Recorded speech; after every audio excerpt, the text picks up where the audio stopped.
महफिलों का मकसद है दीनी तालीम हासिल करना, दीन की बातों को समझना और उस पर अमल करना। बंदे मोमिन का कोई भी काम बेमकसद नहीं होना चाहिए। सवाब तो आपको मिलेगा ही, मगर कुछ आप सीखे भी तो। मस्जिद के हल्के में साल भर में मैं समझता हूँ कम से कम 300 मिलादे होती हूँ। मस्जिद के हल्के में की बात कर रहा हूँ, पूरे गांव में तो और ज्यादा होती हूँ। 2-2, 3-3 तकरीरें रात के 12-12 बजे तक मिलादे हो रही हैं। पूरे महल्ले को आलिम बन जाना चाहिए था अब तक सुनते सुनते, लेकिन उन्हें कुछ भी नहीं पता। कम से कम 300 तकरीरें अगर साल भर में याद हुई तो अगर एक तकरीर में एक बात भी याद करते तो कम से कम दीन की 300 बातें तो याद होती हैं ना। 300 बातें भी याद नहीं। असल में हर काम में आजकल लोग चाह रहे हैं मनोरंजन। हाँ, मनोरंजन चाहते हैं हर काम में। जलसों में भी लोग मनोरंजन करना चाह रहे हैं, हालांकि ये मनोरंजन की जगह नहीं है। मनोरंजन की तो और बहुत सारी महफिलें हैं। फिर बचेगा ही क्या? बस ये एक मिलाद और दीनी जलसा, यही मनोरंजन से खाली था। लेकिन आवाम ये चाह रही है कि इसमें भी मनोरंजन है। सही बात। कुछ बात समझ में आए कि ना आए, मगर मजा आ जाए इसमें। ये जलसे मजों के लिए नहीं है, सुनने के लिए, समझने के लिए और उस समझी हुई बात पर अमल करने के लिए। बेशक। असल में आज इंसानों की हालत ये है, आपने देखा होगा। मैं वही मिसाल देने वाला था और वही सामने से आवाज आई। आजकल इंसानों की जो हालत है, इसको बुरा मत मानिए, एक मिसाल में उसको समझाना चाहता हूँ कि वो क्या कर रहे हो तुम लोग? कुत्तों की तरह हो चुकी है।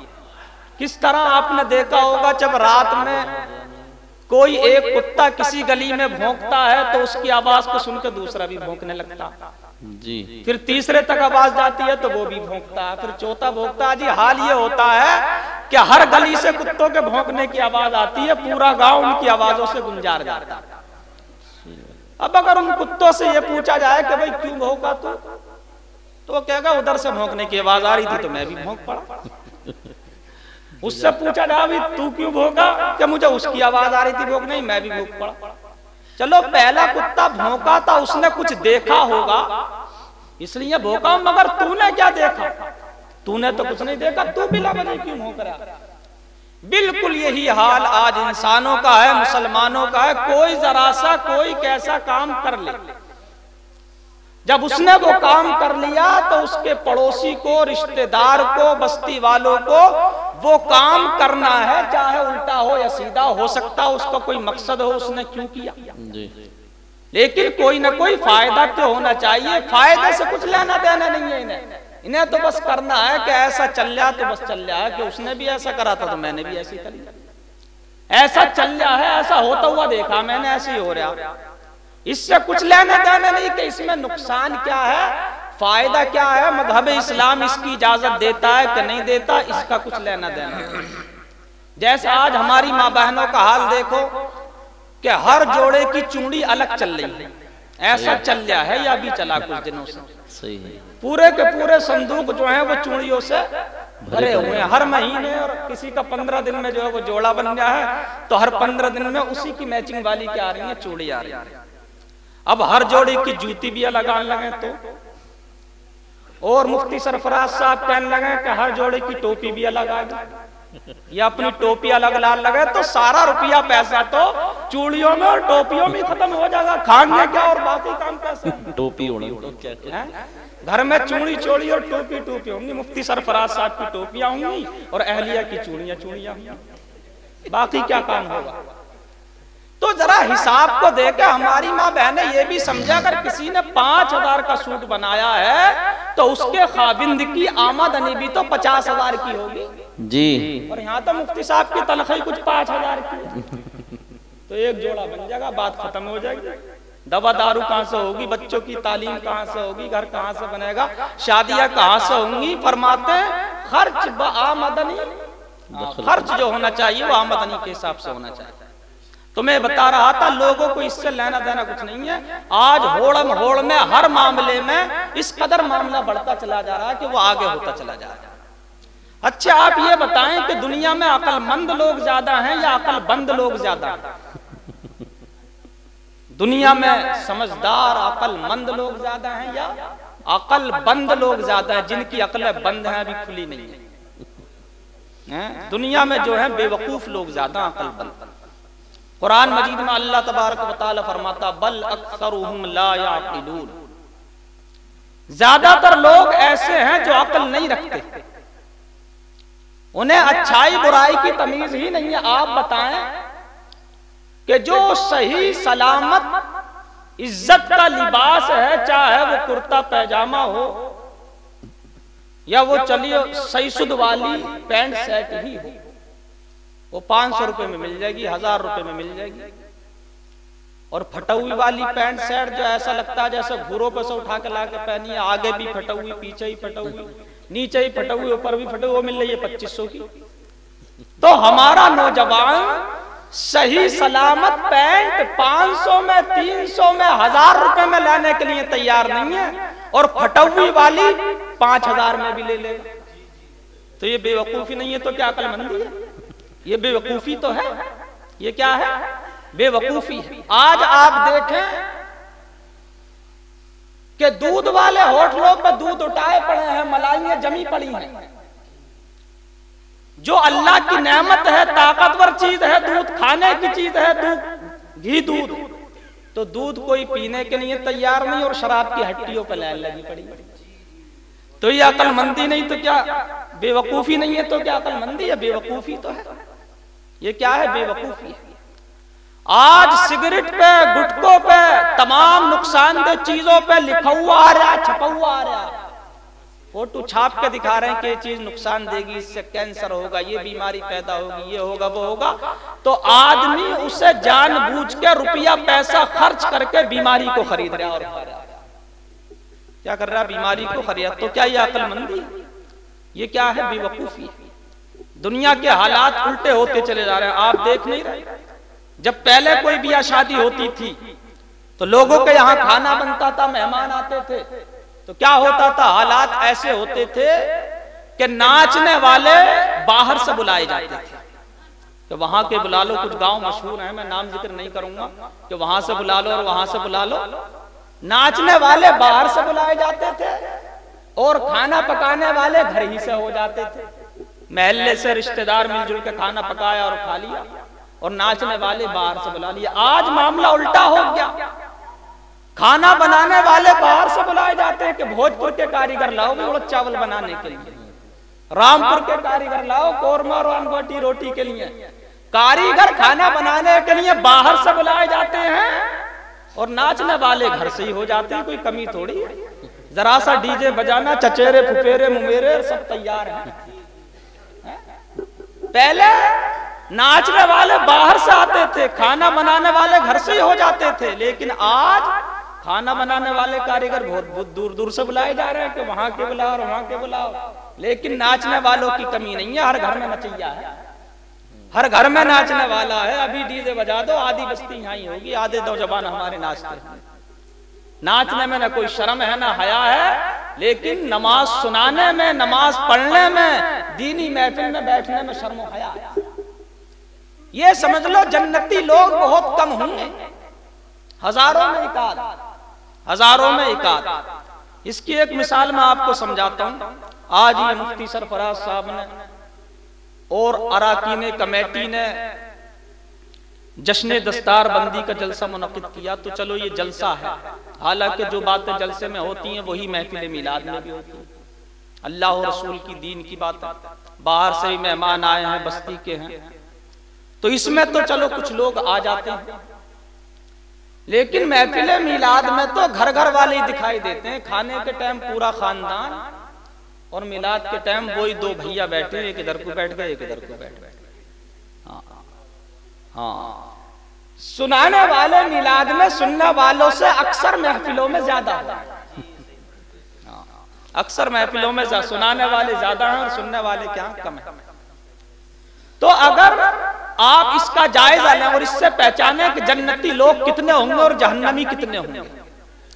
एक तरफ को कर मत दिए, मिसाल बता रहा हूं, कभी करके देख लो। एक तरफ को शैतानी महफिल लगा दी जाए और एक तरफ को महफिल मिलाद शरीफ का प्रोग्राम इमाम साहब शुरू कर दें, फिर देखो आप मिलाद वाले महफिल की तरफ को कितने लोग आते हैं और नाच गाने की तरफ को कितने लोग जाते हैं।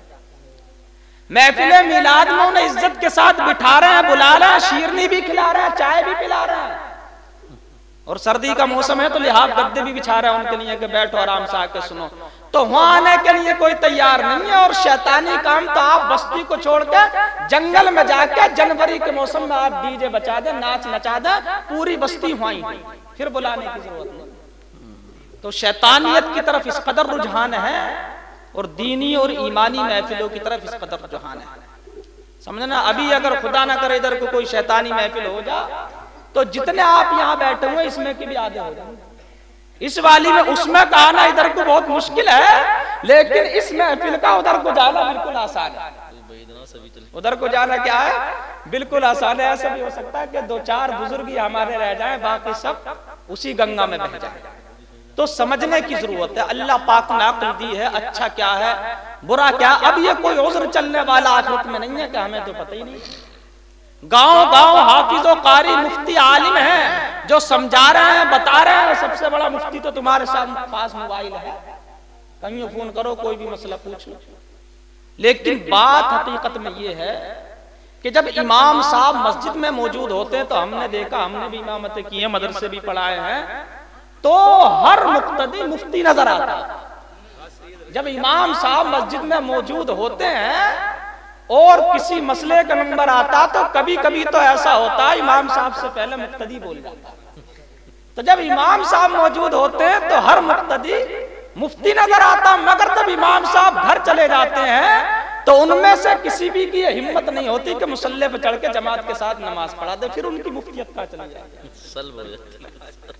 जब तक इमाम साहब मौजूद रहते हैं खूब बोलते हैं, खूब बातें करते हैं, मसला भी बताने में कभी कभी इमाम साहब से आगे हो जाते हैं। और जहां इमाम साहब चले गए, घर पे छुट्टी पे चले गए, फिर उनमें से कोई मुक्तदी ऐसा दिखाई नहीं देता जो मुसल्ले पे खड़े होकर नमाज जमात के साथ पढ़ा। एक साहब तो ये कह रहे थे कि चुपके चुपके वाली तो पढ़ा दी, शोर से वाली न पढ़ी जाएगी। जो असर की है और जोहर की है वो तो पढ़ा दूंगा, क्योंकि उसमें तो तकबीर ही कहनी है, अंदर क्या पता क्या पढ़ा। हाँ, लेकिन जो जोर वाली है, जोर से वाली है फजर की और ईशा की और मगरिब की, वो मुश्किल है। वो क्या है, मुश्किल है। ये सब अल्लाह का एहसान और उसका करम और उसका फजल है कि कुरान मजीद को छोटे छोटे बच्चों ने जो है अपने सीने में बसा लिया और सजा लिया। अल्लाह तबारक व तआला की सबसे अफजल व आला किताब कुरान मजीद, 4 किताबें जो बड़ी किताबें हैं और 4 रसूल उलुल आज़म पैगंबर और रसूलुल्लाह के 4 यार। सबसे अफजल व आला किताब कुरान मजीद है। बेशक अल्लाह तबारक व तआला कुरान मजीद में इरशाद फरमाता, अल्लमल इंसान मा लम यअलम। दुनिया तो काफी जमाने से आबाद है, मगर यह हकीकत है जितनी तरक्की उम्मत मुस्लिमा ने की है इतनी तरक्की किसी कौम ने नहीं की है। और जितना विकास दुनिया में ये 20-25 साल से हुआ है, इतना विकास कभी पहले नहीं हुआ। दुनिया की तरक्की की जो जड़ है, जड़ें तो बहुत सारी चीजें, लेकिन एक मजबूत जड़ जो है वो बिजली है, करंट। सारी चीजें इसी से, मोबाइल भी आपका इसी से चल रहा, करंट चाहिए ना उसे, चाहे कैसे ही करंट, चाहे सूरज से हो या पानी से हो, लेकिन करंट की जरूरत है। ये क्या है, अगर बिजली का सिस्टम खत्म हो जाए तो दुनिया बहुत परेशानियों में आ जाए, फिर वहीं पहुंच जाए जहां से इसकी तरक्की का आगाज हुआ। रसूलुल्लाह सल्लल्लाहु ताला अलैहि वसल्लम के दुनिया में तशरीफ लाने के बाद दुनिया ने बहुत तरक्की की है। यहां तक कि चांद तक लोग पहुंच गए, समंदरों में लोगों ने रोड बना दिए, रास्ते बना दिए। पहले के लोग काफी ज़हीन थे, समझदार भी थे, हमसे और आपसे कई फुट लंबे भी थे, 10-10 फुट लंबे लोग रहते थे। उम्रें भी उनकी 300-300, 400-400, 500-500 साल की होती थी, 900-900 साल की उम्रें। मगर उन्होंने अपनी जिंदगी में इतनी तरक्की नहीं करी। उनसे ट्रेन नहीं बनी, उनसे हवाई जहाज नहीं बना, उनसे एरोप्लेन नहीं बना, उनसे बुलेट ट्रेन नहीं बनी, उनसे समुद्रों में रास्ते नहीं बने। लेकिन उम्मत मुस्लिमा के जो लोग हैं 5 फीटे और 5.5 फीटे और 6 फीटे और 2 फीटे हैं? इन्होंने इतनी तरक्की करी कि चांद पे भी लोग प्लॉटिंग करने के इरादे में समझ, और समंदरों में रास्ते बना दिए। पहले के लोग इतनी लंबी लंबी जिंदगी हुई, उम्र हुई, कुछ ना करे, खाली गधों पे बैठ के सफर करते रहे, कभी इधर को कान मोड़ दिया, कभी इधर को, उनसे काम नहीं हुआ। ये सब रसूलुल्लाह सल्लल्लाहु ताला अलैहि वसल्लम का फैज है जी, और कुरान मजीद का फैज है। क्योंकि पहले जो तालीम लोगों के पास होती थी वो कम लोगों के पास तालीम होती थी, नबियों के पास तालीम होती थी और उन खास उम्मतियों के पास तालीम होती थी। पिछली किताबें उम्मतियों को ज़बानी याद नहीं होती थी, नबियों को याद होती थी, लेकिन उम्मतियों को वो किताबें ज़बानी याद नहीं होती थी। लेकिन ये किताब जो कुरान मजीद सबसे अफजल आला, जो हमारे नबी पर ये किताब नाजिल हुई, ये उम्मतियों को भी आसानी के साथ याद हो, उम्मतियों की भी आसानी के साथ याद हो। आखिरी उम्मत है अल्लाह पाक ने, अब जो है क़यामत ही आनी है, आखिरी दीन है, आखिरी नबी है, आखिरी किताब कुरान मजीद है, और क़यामत जो है इसी उम्मत पे जो है दुनिया का एंड होना है और खत्म होना है। इसमें भी बड़ी हिकमतें हैं कि अल्लाह पाक ने हमारे नबी को बनाया सबसे पहले, सारी कायनात से पहले, और इस दुनिया में भेजा सारे नबियों और रसूलों के बाद। क्योंकि अगर नबी पहले होते तो उनकी उम्मत भी पहले होती, जब नबी सारे नबियों और रसूलों के बाद आए तो उनकी उम्मत भी सबसे बाद में। तो हमारी खूबियां, हमारी अच्छाइयां पिछली उम्मतों ने किताबों में पढ़ी हैं, लेकिन उन्होंने हमारी खामियां नहीं पढ़ी। उन्हें हमारी खामियों का नहीं पता, उन्हें हमारी अच्छाइयों का पता है कि आखिरी नबी की उम्मत ऐसी होगी, उसके ऐसे अमल होंगे, इतने अच्छे अमल होंगे। तो अल्लाह पाक ने अपने महबूब की उम्मत को दुनिया में आखिर में भेजने के बाद अपने महबूब की उम्मत की खताओं पर और गुनाहों पर पर्दा डाल दिया। पिछली उम्मतों को हमारे जो इस वक्त के सिया करतूत है, चीटर और फाल्डर, कोई कम थोड़ी है इस उम्मत में। इसके जो सिया करतूत हैं वो पिछली उम्मतों पे छुपे रहे, और इसलिए भी अल्लाह पाक ने बाद में भेजा। अगर पहले आते तो बहुत दिनों पहले कब्रिस्तान में हम और आप पहुंच चुके होते। जो हमारे और आपके बाप दादा गुजर गए, किसी को 20 साल, किसी को 50 साल, किसी को 100 साल, 200 साल, 500 साल हो गए, वो कब्रों में इंतजार ही तो कर रहे हैं क़यामत आने। 5-5 हजार साल हो गए उम्मतों को कब्रों में क़यामत आने का इंतजार करते हुए कि क़यामत आए, यहां से निकले और हिसाब व किताब हो।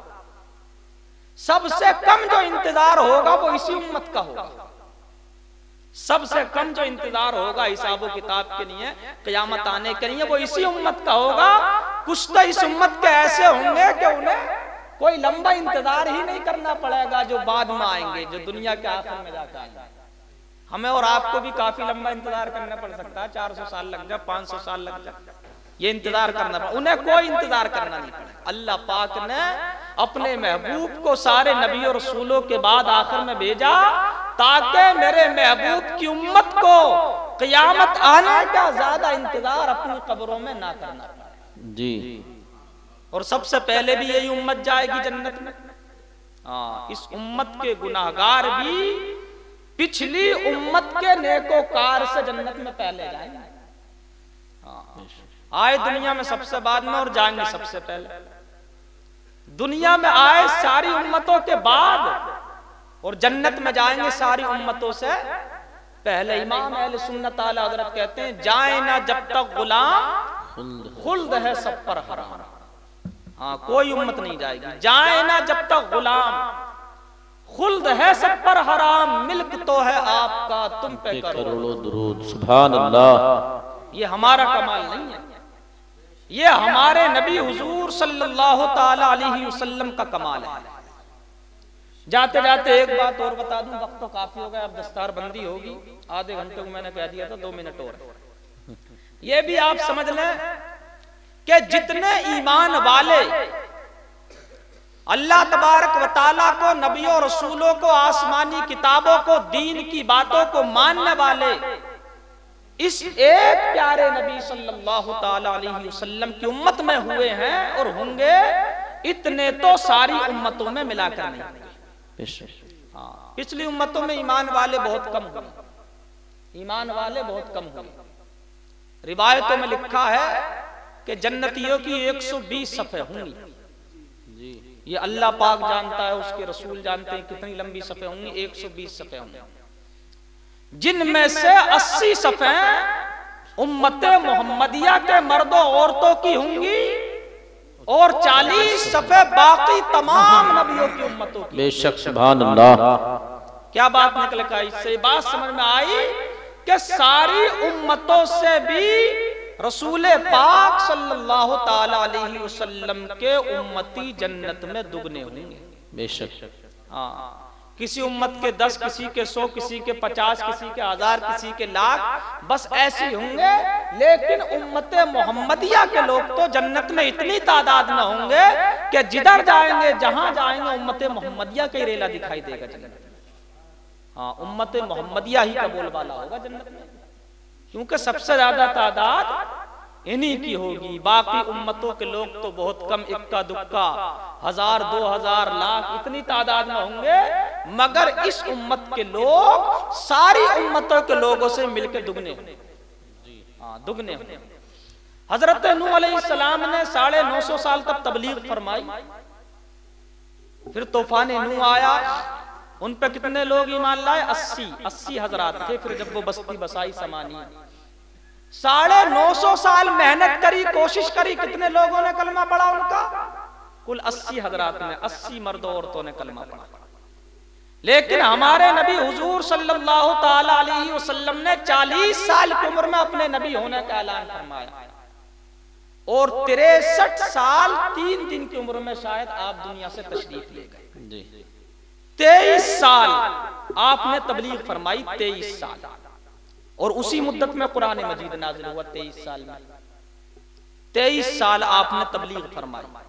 तो जब आपने दुनिया से विसाल फरमाया था तो आपके सहाबा 1,24,000 से भी ज्यादा थे और कुछ ऐसे ईमान वाले थे जो ईमान ला चुके थे, लेकिन मजबूरी की वजह से या दूरी की वजह से आपकी बारगाह में हाजिर होकर सहाबियत का शरफ हासिल ना कर सके थे। कुल 23 साल की मुद्दत में वो इनकलाब आया, इतने ईमान वाले हुए कि 1,24,000 से ज्यादा तो सहाबी हो गए। कुल 23 साल की मुद्दत में आपका दीन और ईमान, आपका लाया हुआ मजहब इस्लाम इतना फैला तो दुनिया का जो सबसे बड़ा मजहब है, जो और भी दीन हक गुजरे, दीन इब्राहिमी है, दीन मूसवी है, दीन ईसवी है, ये जो दीन गुजरे हैं और नबियों के, वो भी बरहक दीन है। लेकिन उन बरहक दीनों में जो सबसे बड़ा दीन है वो मजहब इस्लाम है। बेशक।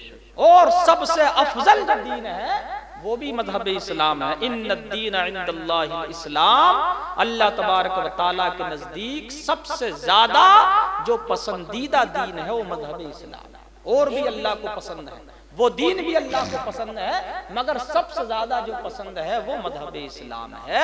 इसलिए कि इसके नबी सबसे अफजल वाला, इस दीन के बानी रसूल पाक सबसे अफजल वाला, इस दीन की किताब कुरान मजीद सबसे अफजल वाला, इस दीन को मानने वाले नबी के सहाबी सारे सहाबियों में अफजल वाला, इस उम्मत के वली सारी उम्मत के वलियों में अफजल वाला, तो ये उम्मती भी सारी उम्मतों में सबसे अफजल वाला है। हमारी और आपकी अल्लाह के फजल करम से बहुत बड़ी खुशनसीबी है कि हमारे नबी भी आला हैं, तो हमारे गौस आजम हैं, इमाम आजम हैं, और अपने इलाके में सुन्नियत के नाम को जिंदा करने वाली शख्सियत इमाम अहमद रजा, वो भी क्या है? हजरत हैं, तो आला हजरत। जी ये जी, तो बेशक का मामला, घटिया का तो मामला ही ना, सभी आला ही आला हैं। सबसे आला व औला हमारा नबी भी सबसे अफजल व आला, और वली हैं तो वो सबसे अफजल वाला गौस आजम, इमाम हैं तो वो चारों इमामों में आला इमाम आजम, और हजरत हैं तो वो अपने दौर के तमाम हजरतों में आला हजरत। बेशक तो अल्लाह तबारक व तआला इन अपने नेक और मकबूल महबूब बंदों के सदक़े में हम सबको भी आला बनाए और हमारे दीन और ईमान की अकीदे की हिफाजत फरमाए। जो कुछ मैंने बयान किया इस पर मुझे आप सबको अल्लाह पाक अमल की तौफीक अता फरमाए। कलमा तैयबा पढ़ लो सभी हजरात, ला इलाहा इल्लल्लाह मुहम्मदुर रसूलुल्लाह सल्लल्लाहु अलैहि वसल्लम।